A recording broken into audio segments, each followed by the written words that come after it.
좋아요와 구독, 알람 설정까지. 안녕하세요. 홍익대학교 경영학과 1사학번 살아있는 화석, 금융권 취업을 꿈꾸고 있는 황인범이라고 합니다.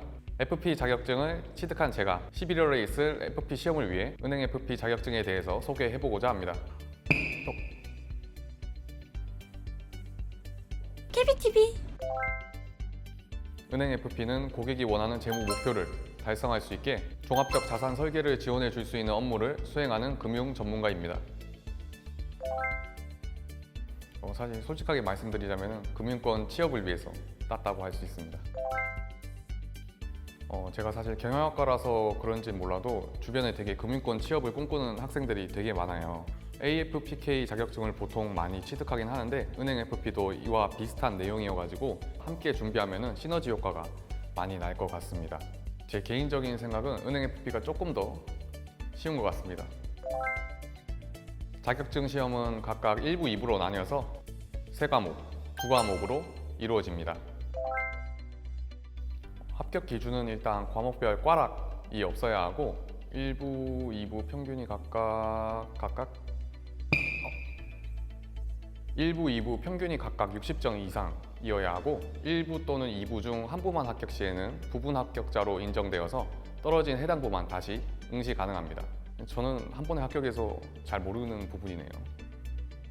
케비TV. 우선 1부에는 자산관리 기본 지식, 세무설계, 보험 및 은퇴설계 이렇게 3가지가 있습니다. 첫 번째로 자산관리 기본 지식 같은 경우에는 대학생 과목 중에 경제학 원론 정도로 나온다고 생각하시면 될 것 같고요. 세무설계는 상속세, 증여세, 금융소득, 종합과세 등 다양한 세금 분야들이 나오는데요. 저도 세금 정말 많이 내면서 살고 싶네요. 2부 같은 경우에는 금융자산 투자 설계 그리고 비금융자산 투자 설계가 나오는데요.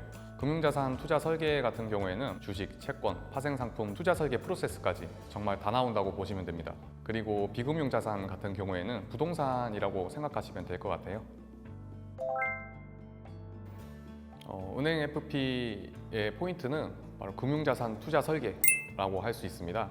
은행 FP의 35%, 총 200점 중에 70점이라는 어마어마한 영역을 책임지고 있는데요. 그래서 금융자산 투자 설계를 제대로 공부하지 않으면 은행 FP를 취득하기란 상당히 어렵다고 볼 수 있습니다. 정말 힘들었습니다. 외워지지가 않아요. 종합소득과세 표준을 구하는 문제였는데 거기서 공제 부분이 제일 힘들더라고요. 답이 안 나와서 결국 찍었는데 시험 끝나고 나오는 순간에 답이 기억나는 그 문제가 그래서 가장 기억에 남습니다. 암기, 계산, 그리고 교과서 위주로 FP 자격증을 공부할 때는 상당히 외울 게 많은데요. 상속을 예로 들자면은 상속자, 상속순위, 기여분 등 상속과 관련된 개념들이 많이 나옵니다. 그래서 실생활과 적용될 수 있는 부분도 많아서 이해하면서 외우시면 조금 더 좋으실 것 같습니다. 또 개념을 암기했는데 실생활에 응용을 할 수 있어야겠죠. 여러 가지 상황들을 제시한 후에 상속세를 얼마를 내야 되는가와 관련된 문제들이 나오게 됩니다. 암기한 개념을 바탕으로 문제집에 나오는 문제 정도만 풀어도 괜찮을 것 같아요. 특히나 계산 문제 같은 경우에는 이제 손으로 풀거나 해설을 보는 거에 그치지 않고 실제로 계산기를 써보면서 풀어가시는 것을 추천드립니다. 그리고 근데 진짜 저는 교과서 위주로 제가 강조하고 싶은 거는 복습인데요. 개념을 외울 때 전날에 외웠던 개념들을 눈으로 한번 훑고 시작을 했습니다. 이러면은 시간은 몇 분 안 걸리는데 외울 때는 되게 효과가 좋더라고요. 그리고 문제를 풀 때 틀린 문제가 있으면은 그 틀린 문제의 개념을 다시 한번 봤습니다. 그렇게 되면은 외울 때 한번, 다음 날, 그리고 문제 틀렸을 때 이렇게 총 3번을 보게 되는데 이렇게 반복학습이 효과적인 공부법인 것 같습니다. 그리고 저는 선생님처럼 설명하는 공부법을 추천드립니다.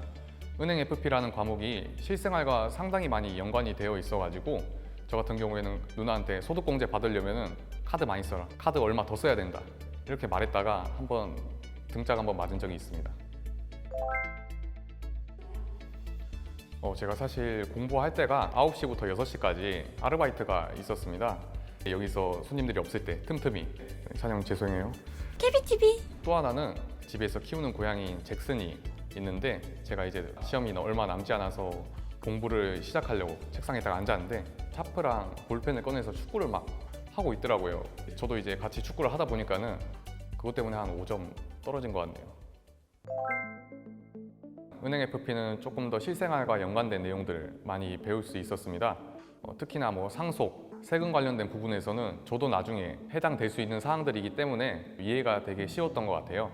주변에 은행권에 취업한 선배님들이 은행 FP 자격증을 따고 나서 이제 창구에서 손님들을 대할 때 직접 배운 사례들이 나와서 되게 반가웠다고 합니다. 저도 얼른 하루빨리 은행 FP 자격증을 써먹을 수 있는 날이 올 수 있었으면 좋을 것 같습니다.